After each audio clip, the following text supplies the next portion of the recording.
Hey, what's going on, everybody? This is Tyrone back with Tech Life. And in today's video, I wanted to talk about some recent events, past events, and I kind of want to get your guys' take on if the uncarrier could be officially done at T-Mobile. So in the recent days, actually, we've had a lot of negative PR for T-Mobile. So we've had layoffs.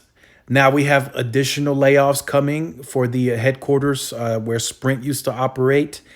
And then now people have been emailing me asking, is the uncarrier over with? It's really thin at this point.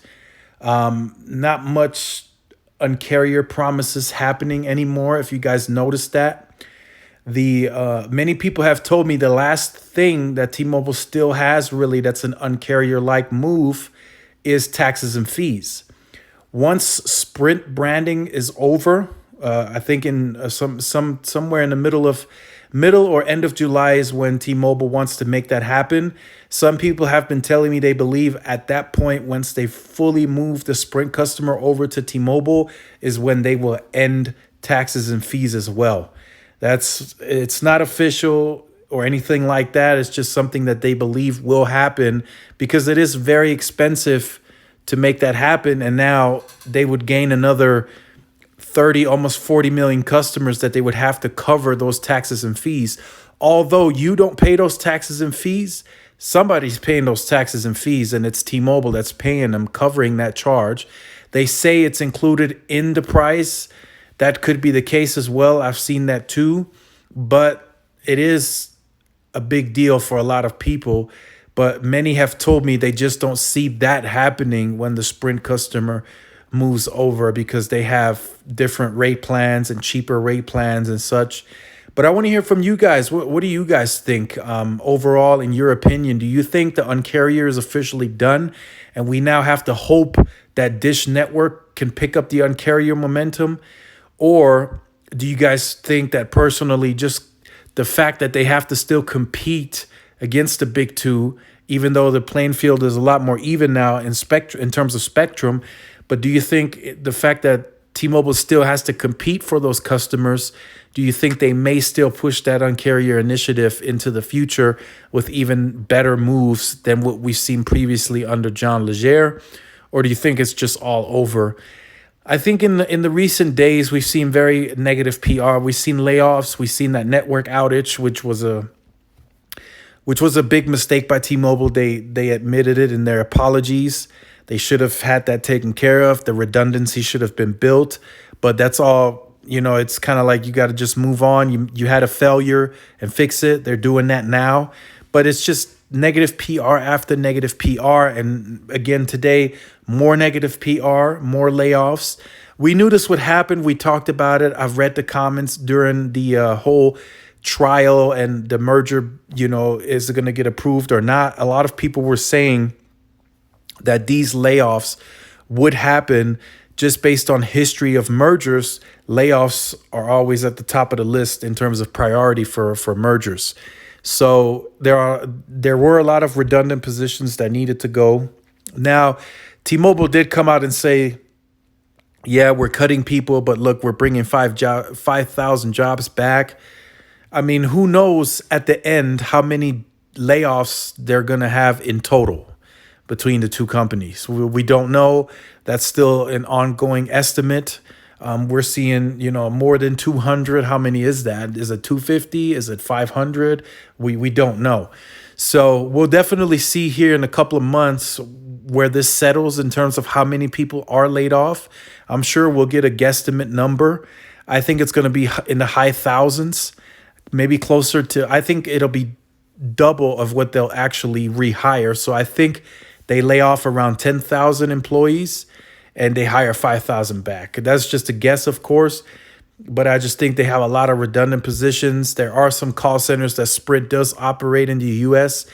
Don't know if T-Mobile keeps those. Don't know. A lot of stuff is up in the air for the Sprint company right now. So it's tough, especially right now during these bad times. But I think a lot of Sprint people are worried, and I think they will be laid off. in the coming in the coming months. Stores are going to be closed at a big rate. So we'll definitely see what happens. And as you guys see, it's not going to go unnoticed. Somebody's is gonna bring it up, and we're going to definitely talk about it. But again, just wanted to ask if you guys think the uncarrier initiative is completely gone already, or again, do you think they have to keep it alive just to compete against the big two? And the reason too I say the uncarrier is because I think if you look at T-Mobile's 5G playbook, we've discussed it in the past. They just recently announced some of the playbook again. It's expensive. It's not cheap what they're trying to do. Adding 2.5 on every cell site, that massive MIMO panel, it's expensive. The Band 71 panels, expensive. The expansion, the 15,000 new cell sites, all that's expensive.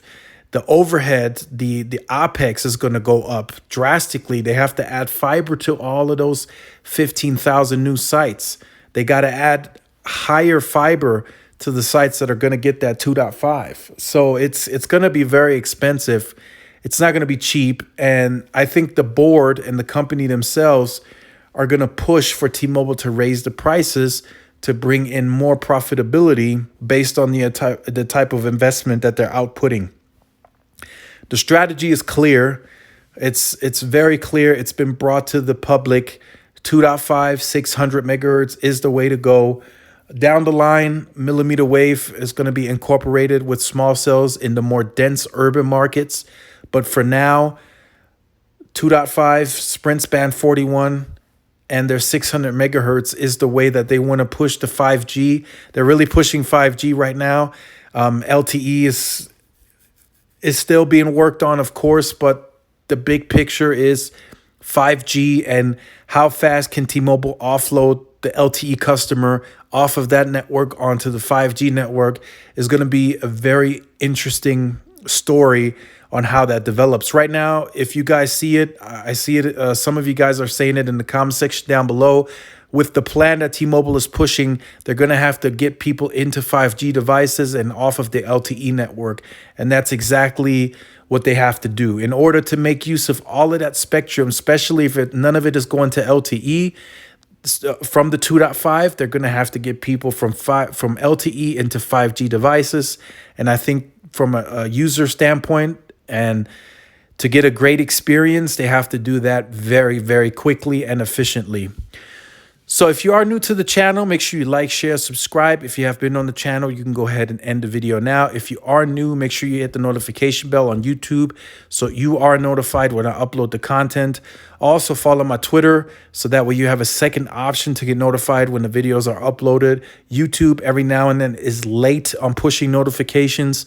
So if you have a Twitter, make sure to follow my Twitter, push the notifications, and I will put the videos on there as well so you guys have another option to get the videos as soon as they come out.